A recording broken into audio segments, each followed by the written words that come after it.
They say revenge is a dish best served cold. I say it's a feast that takes years to prepare, and by the time you sit down to eat it, you've forgotten what hunger feels like. My name doesn't matter anymore. What matters is what I became, what I lost, and what I took back. This is the story of how I destroyed my own family to save what was left of my dignity, and how that dignity turned to ash in my mouth. I need to tell you this story because nobody else will. Nobody else was there in those dark months when I planned every move like a chess master playing against death itself. If you're listening to this, if you've found your way to this corner of the internet where broken people come to confess their sins, then please, hit that like button and subscribe to this channel. Because what I'm about to tell you isn't just my story. It's a cautionary tale about what happens when pride becomes more important than love, when winning becomes more important than family. Let me take you back to the beginning, to when I still believed in happy endings and thought that being Mrs. Richard Pemberton meant something in this world. We lived in Westfield Manor, a sprawling colonial house with ivy crawling up the sides like green veins, nestled in the kind of neighborhood where gardeners came twice a week, and nobody ever discussed money because everyone assumed you had plenty. I had everything I thought I wanted: a successful husband, a beautiful home, a daughter named Sarah who was the apple of my eye, and the respect that comes with being married to old money. Richard's family had owned textile mills for 3 generations before him, and the Pemberton name opened doors that my maiden name, Sullivan, Irish, and working class, never could. When I married Richard 28 years ago, I thought I was ascending to something permanent, something unshakable. I wore pearls to the country club, hosted dinner parties where crystal glasses caught the light like tiny prisons, and smiled through conversations about charities and garden tours, while my soul slowly withered inside the perfect cage I'd built around myself. But Richard was already drinking too much by then, though I didn't want to see it. He'd come home from his office with bourbon on his breath, and that distant look in his eyes, the same look his father had worn toward the end. The family business was struggling even then. Foreign competitors, changing markets, the kind of slow economic strangulation that happens when you're too proud to adapt and too stubborn to admit defeat. I told myself it was temporary stress, that things would get better, that our life of quiet luxury was as solid as the foundation of our house. Sarah grew up in this world of beautiful surfaces and hidden cracks. She was a bright girl, too bright perhaps, with her father's quick mind and, unfortunately, my talent for seeing through facades. By the time she turned 16, she could look at me across the dinner table, and I could feel her measuring the distance between what I pretended to be and what I actually was. She went to Dartmouth on her father's connections and her own considerable intelligence, and when she came back for holidays, she looked at our life like an anthropologist studying a dying culture. The cracks started showing when Sarah was in her junior year. Richard's drinking got worse, and the business debts began creeping into our personal finances like floodwater seeping through a basement wall. He'd mortgaged the house twice without telling me, used our savings to prop up failing investments, and borrowed against his life insurance to pay for Sarah's tuition.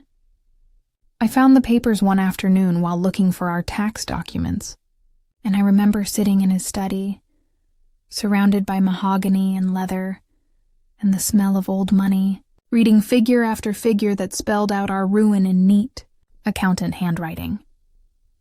When I confronted Richard that night, he looked at me with those watery blue eyes and said, "Margaret, you married me for better or worse.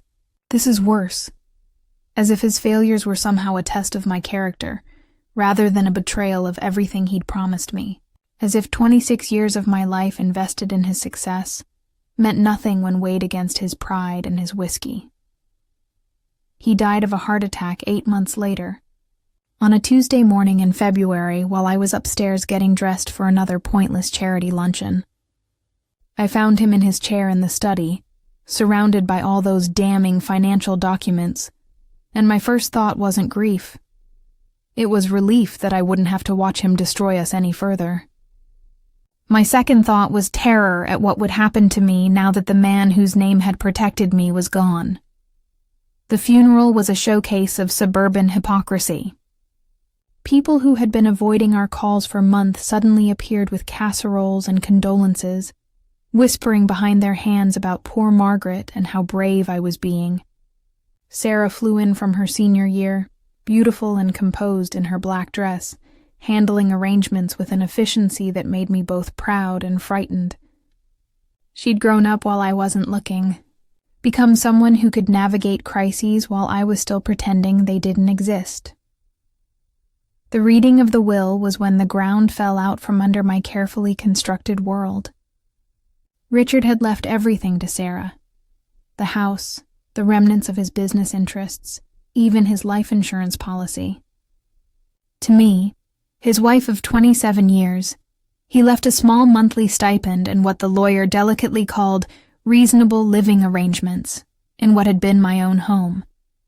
I sat in that lawyer's office, listening to my life being parceled out like items at an estate sale, and felt something cold and hard crystallize in my chest where my heart used to be. Sarah tried to be kind about it, in that efficient way of hers. She assured me nothing would change, that I could continue living in the house as I always had, that she would take care of everything. But I could see the truth in her eyes. I had become her responsibility, her burden, another item on her list of things to manage. At 21, she had become the head of our household, and I had become the aging relative who needed to be humored and accommodated. The next 2 years were a slow-motion descent into irrelevance. Sarah graduated, got a job in Boston with a financial consulting firm, and began the process of liquidating what was left of her father's business empire. She was good at it, maybe too good. She had an instinct for numbers and negotiations that Richard had never possessed. She sold off properties, settled debts, and slowly began rebuilding our financial stability through careful investments and what she called aggressive debt restructuring. But she was also pulling away from me, making decisions without consultation, treating me like a child who needed to be protected from harsh realities. When I suggested getting a job myself, she looked at me with something that might have been pity and said, "Mother, you don't need to work. I'm handling everything." When I wanted to redecorate the living room, she gave me a budget like I was asking for an allowance. When I objected to her choice of financial advisor, she listened politely and then did exactly what she'd planned to do anyway. I began to feel like a ghost haunting my own life, invisible and increasingly irrelevant. The women at the country club stopped including me in their conversations about investments and vacation homes, and I realized they'd only ever talked to me because of Richard's connections, not because they valued my opinions or my company. My own daughter was kind but distant, checking on me with the dutiful efficiency of someone managing a portfolio. Then Sarah met David Chen. David was everything Sarah thought she wanted: intelligent, ambitious, charming in that smooth way that comes from growing up with enough money to make confidence look effortless. His family had made their fortune in tech investments, and he had the kind of casual wealth that made our old money pretensions look shabby and desperate. When Sarah brought him home for the first time, I watched him survey our house with the appraising eye of someone who was used to better, and I knew he was already mentally calculating what our property might be worth in a different market. They married in a small ceremony that I was allowed to plan, but not really control. Sarah made all the important decisions while letting me choose flowers and menu items, the decorative touches that wouldn't matter in the long run. I smiled through the reception and danced with Richard's old business partners, but I could feel myself becoming even more peripheral, a relic from an earlier marriage that the happy couple would eventually need to figure out how to manage. David moved into our house after the wedding, and suddenly I was sharing my home with a man who treated me with polite indifference, and my daughter who was becoming someone I didn't recognize. They were building a life together that had no real place for me, except as an obligation inherited from Sarah's past. I would hear them talking late at night in their bedroom, making plans that never included me, discussing investments and career moves and travel plans, as if I were a piece of furniture that would simply stay in place until they decided what to do with me. The breaking point came 2 years into their marriage. I had been feeling increasingly isolated and useless, watching my daughter and her husband build their future while I slowly disappeared into the background of my own life. I started paying more attention to the household finances, not because Sarah had included me, but because I needed to understand what was happening to the last remnants of my security. That's when I discovered David had been forging documents. It started with small discrepancies in the monthly statements Sarah showed me, utility payments that didn't match what I remembered, insurance premiums that seemed too high, property tax assessments that had supposedly increased dramatically. When I asked Sarah about these things, she assured me David was handling everything and that I shouldn't worry about details that were too complicated for me to understand. But I wasn't the helpless widow they apparently thought I was. I had been managing household finances for over 20 years, and I knew when numbers didn't add up. I want to pause here to ask you something. Where are you watching this from? Are you in your own home, surrounded by the life you've built? Or are you somewhere else, somewhere temporary? Comment below and tell me your city and country. I want to know how far this story is traveling. How many people understand what it feels like to watch your own life slip away while everyone around you pretends it's for your own good? I began my investigation carefully, methodically, the way I had once planned dinner parties and charity events. I started with the documents Sarah had shown me, comparing them to the original statements that still came to the house in my name. The discrepancies were small at first, $50 here, $100 there, but they formed a pattern that made my blood run cold. David was skimming money from household accounts, inflating expenses and pocketing the difference. More troubling still, he was using my personal information to open credit accounts in my name, small lines of credit that he was using to fund what appeared to be private investment schemes. The forgery was sophisticated, professional.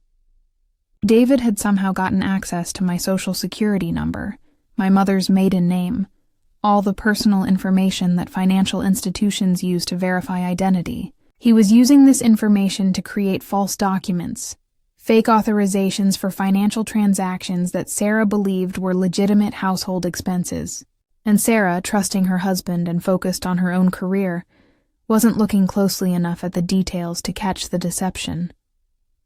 For weeks, I said nothing. I gathered evidence like a detective building a case, photocopying documents, taking pictures of financial statements, creating a comprehensive record of David's systematic theft. I opened a private mailbox and had copies of all our financial statements sent there so I could track the discrepancies without David knowing I was watching. I felt more alive during those weeks than I had in years.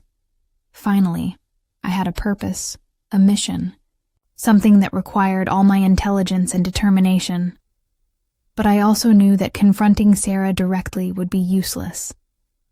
She was so invested in her marriage, so committed to the life she had built with David, that she would find ways to rationalize or dismiss whatever evidence I presented. She had already shown me how easily she could disregard my concerns when they interfered with her plans. I needed something more dramatic, something that would force her to see the truth whether she wanted to or not. That's when I decided to take back what was mine. The house, Westfield Manor, was still technically Sarah's property according to Richard's will, but I had been living there for over 40 years, and I knew every detail of its history, every document associated with its ownership, every legal vulnerability in its current status. More importantly, I knew that David had been using the house as collateral for some of his investment schemes, leveraging its value in ways that Sarah probably didn't fully understand. I hired a private investigator, a woman named Patricia Vance, who specialized in financial fraud cases. Patricia was expensive, but I used what was left of my personal savings and even sold some of my jewelry to pay her fees. She confirmed what I had suspected. David was running a sophisticated identity theft operation, using not just my information, but also information he had gathered about Sarah's extended family, and even some of Richard's old business associates. He was essentially using our family's legacy and connections as raw material for financial fraud. Patricia also discovered something even more damaging. David had been selling information about Sarah's clients to competing financial firms, using his access to her computer and her confidential client files to provide insider information that gave other consultants competitive advantages. He was betraying not just our family, but also Sarah's professional integrity and the trust of her clients. Armed with this information, I developed what I can only call a war plan. The first phase was legal and above board. I hired an attorney, Jonathan Marsh, who specialized in estate law and financial elder abuse. Using Patricia's evidence, we built a case that David had been systematically defrauding me and potentially other family members through identity theft and document forgery. More importantly, we argued that his use of the family home as unauthorized collateral constituted a form of financial elder abuse that invalidated his legal residence in the property. This wasn't just about money anymore. It was about survival, about refusing to disappear quietly while someone else profited from my family's legacy. Jonathan explained that we could potentially have David's financial activities declared fraudulent, which would void many of the transactions he had conducted using forged documents. If we could prove that he had been systematically defrauding the estate, we might be able to have Sarah's inheritance restructured to protect it from his criminal activities. The legal process was slow and expensive, but I had time and determination, and Jonathan worked on a contingency basis that meant he would only be paid if we won. We filed papers with the county court, requesting an emergency injunction that would freeze David's access to any accounts associated with the family property. We also filed a formal complaint with the district attorney's office, asking them to investigate David for identity theft, forgery, and wire fraud. The second phase was more personal and much more destructive. I knew that David's criminal activities were just part of a larger pattern of deception. If he was willing to steal from his wife's family, he was probably engaged in other forms of betrayal as well. I hired Patricia to conduct surveillance on David's daily activities, particularly focusing on times when Sarah thought he was working late or traveling for business. What we discovered was even worse than I had expected. David was having an affair with a woman named Jennifer Walsh, who worked for one of his supposed business clients. But this wasn't just an affair. Jennifer was also involved in his financial fraud schemes, helping him launder money through false business transactions and providing him with information he used to deceive Sarah about his whereabouts and activities.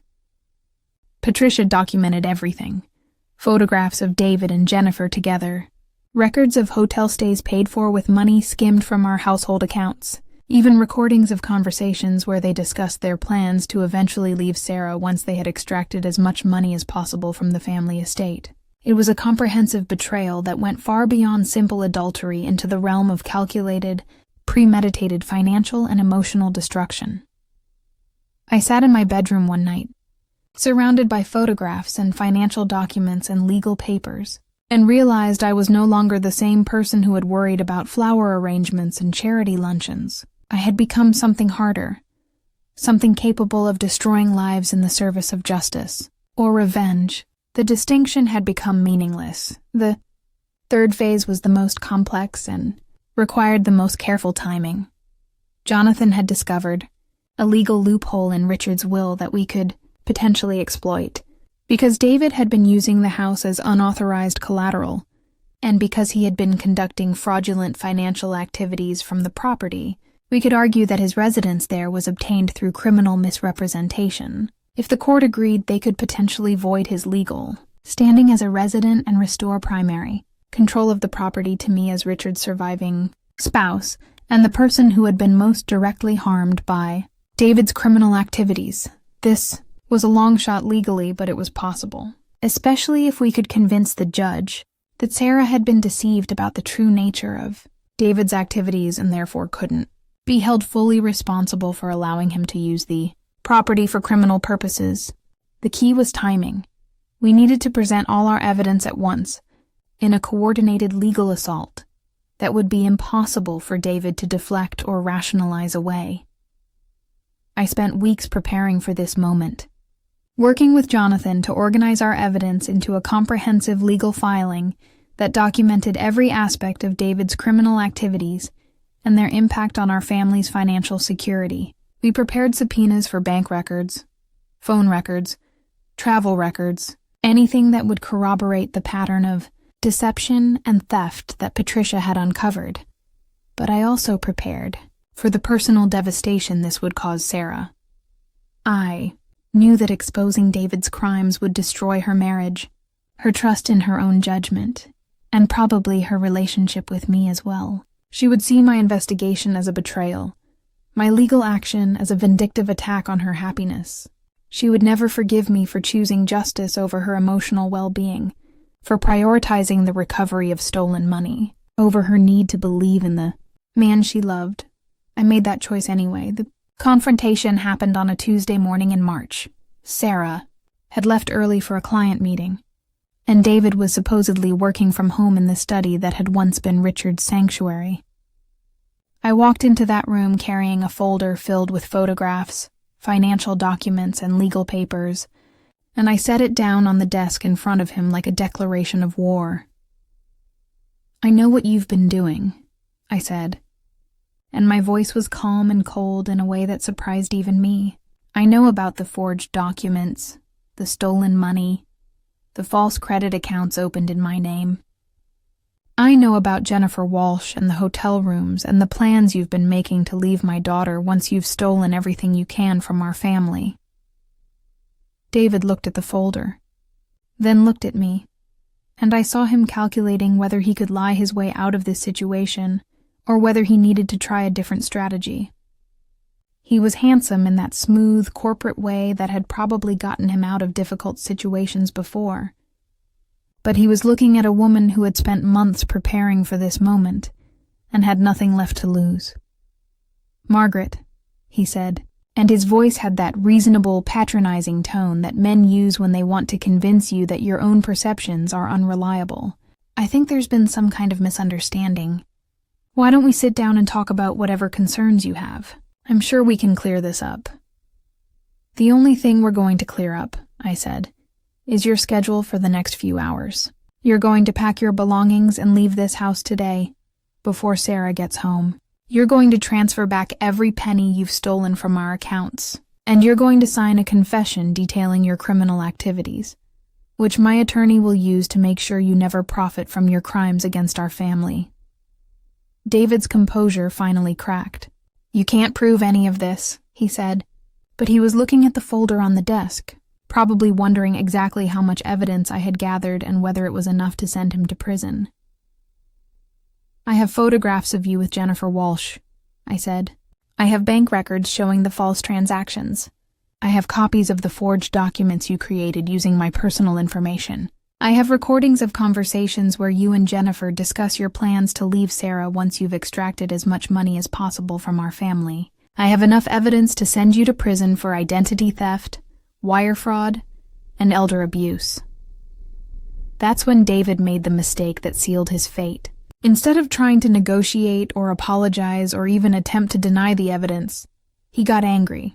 "You bitter old woman," he said, standing up from the desk with his hands clenched into fists. "You've been jealous of Sarah's happiness from the beginning. You can't stand that she's built a life that doesn't revolve around taking care of you. This is just your pathetic attempt to destroy her marriage because you can't bear being irrelevant." I smiled at him, and I think that smile frightened him more than any threat I could have made. "You're absolutely right," I said. "I am bitter, and I am old, and I have been irrelevant for too long. But I'm not pathetic, David. I'm dangerous, and you're about to learn the difference." The legal process that followed was swift and merciless. Jonathan filed our evidence with the court that afternoon, and by evening, the district attorney's office had issued warrants for David's arrest on multiple counts of identity theft and wire fraud. The judge granted our request for an emergency injunction freezing all accounts associated with David's fraudulent activities and ordered him to remain in the county pending trial. Sarah came home that night to find police cars in our driveway and her husband being arrested in our front hallway. I watched from the top of the stairs as they handcuffed him and read him his rights, and I felt something that might have been satisfaction if it weren't so tainted with the knowledge of what this was costing my daughter. The conversation with Sarah that followed was the most difficult of my life. She sat at the kitchen table where we had shared thousands of meals over the years, surrounded by the legal documents that proved her husband's betrayal, and wept with a heartbreak that made me question everything I had done. But she also looked at the evidence, really looked at it, and I could see her sharp financial mind processing the implications of what David had stolen from us and what he had planned to steal in the future. "Did you have to destroy him completely?" she asked me finally, and her voice was hollow with grief and exhaustion. "Couldn't you have just talked to me? Couldn't we have found another way to handle this? He was stealing your future along with everything else," I said. "The money he took from our accounts was just the beginning. He was planning to leave you once he had taken everything he could. He was selling information about your clients to your competitors. He was using our family's reputation and connections as raw material for his criminal enterprises. If I had waited, there wouldn't have been anything left to save." Sarah stared at me across that kitchen table, and I could see her trying to reconcile the mother she thought she knew with the woman who had spent months building a case to destroy her husband. "I don't know who you are anymore," she said finally. "I'm someone who refused to disappear quietly," I replied. "I'm someone who fought back when everything I had built was being taken away from me." The trial lasted 3 months and made local headlines because of the sophisticated nature of David's fraud schemes and the amount of money involved. David's attorney tried to portray me as a vindictive mother-in-law who had fabricated evidence out of jealousy. But Patricia's documentation was too comprehensive, and Jonathan's legal arguments were too solid. The prosecution presented a clear timeline of criminal activity that began shortly after David's marriage to Sarah and escalated over 2 years into a systematic campaign of identity theft and financial fraud. David was convicted on 12 counts of wire fraud, 6 counts of identity theft, and 3 counts of elder abuse. The judge sentenced him to 8 years in federal prison and ordered him to pay full restitution to all his victims, including our family. More importantly for my purposes, the court ruled that all contracts and financial arrangements David had entered into using forged documents were null and void, which meant that his unauthorized use of our house as collateral was legally meaningless. The judge also made a finding that Sarah had been deceived about her husband's criminal activities and therefore bore no legal responsibility for his actions. This cleared the way for Jonathan to file a motion requesting that control of the family property be transferred back to me as the victim of David's elder abuse, at least until Sarah could demonstrate that she was capable of managing the estate without being vulnerable to similar criminal manipulation.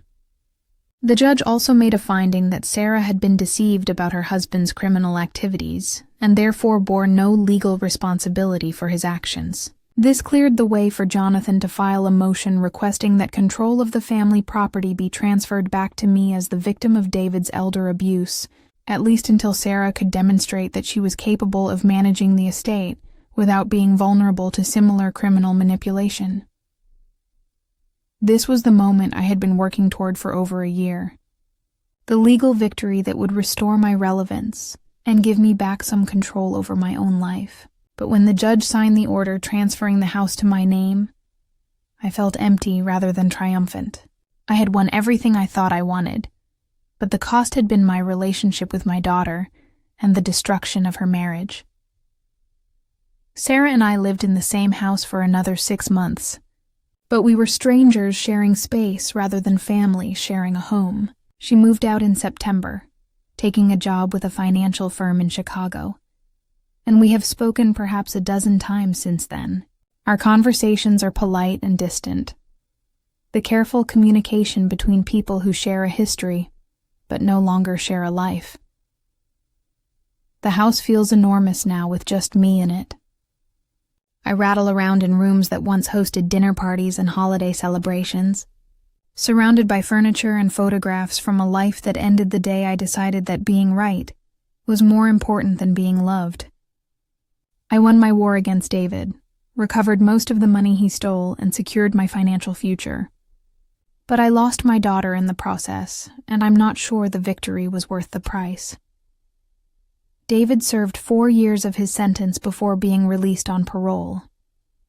I heard through mutual acquaintances that he married Jennifer Walsh while he was in prison, and that they moved to another state after his release.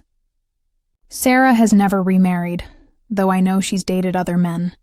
She sends me a card at Christmas and on my birthday, signed with her name but containing no personal message, no invitation to visit, no suggestion that our relationship might ever be more than this careful, distant politeness. I think about her every day. I wonder if she's happy in Chicago, whether she's built the kind of life she wanted, whether she ever thinks about the family she lost when I decided to destroy her marriage rather than let her be deceived by a criminal. I wonder if there was another way to handle the situation, some path that would have protected her from David's crimes without destroying everything else in the process. But I also know that David was stealing more than money from our family. He was stealing our future, our security, our trust in each other. He was using Sarah's love against her, manipulating her emotions to facilitate his criminal activities. If I had done nothing, he would have continued his theft until there was nothing left. And then he would have left her anyway, probably taking whatever remained of our family's assets with him. I saved our money, our property, our legal standing in the community. I stopped a criminal from profiting from his crimes against our family. I proved that I wasn't the helpless, irrelevant old woman that everyone assumed I was. But I'm still alone in this house, surrounded by the evidence of my victory and haunted by the cost of winning. The truth is that revenge is indeed a dish best served cold, but it's also a meal that you end up eating alone. I got everything I thought I wanted: control over my own life, financial security, legal vindication, the satisfaction of seeing David punished for his crimes. But I lost the only thing that really mattered, which was my relationship with my daughter.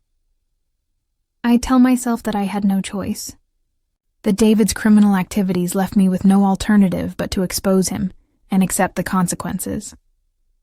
I tell myself that Sarah will eventually understand that I was protecting her from a man who was systematically betraying and stealing from her. I tell myself that the truth was more important than preserving a marriage built on lies and criminal deception. Most days, I even believe these things. But late at night, when I'm alone in this house that feels like a monument to my own stubbornness and pride, I wonder if there was another way. I wonder if I could have found a path that protected Sarah from David's crimes without destroying her ability to love and trust. I wonder if my need to be relevant and important was more powerful than my love for my daughter. I've been thinking about selling the house, moving to a smaller place where I wouldn't be surrounded by so many memories of the family I dismantled in the name of saving it. But this house is all I have left of the life I built, the only proof that I ever mattered to anyone.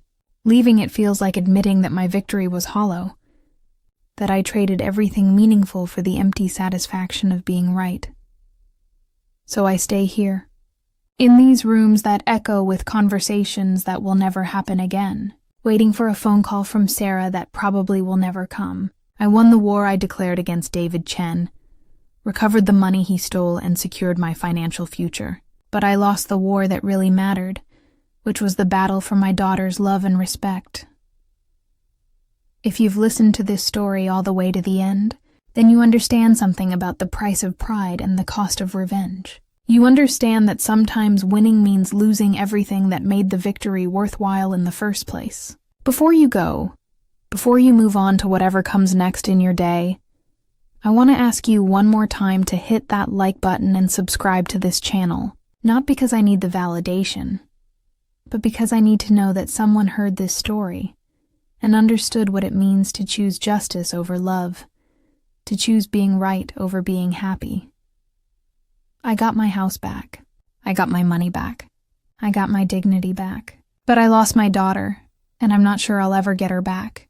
That's the real ending to this story.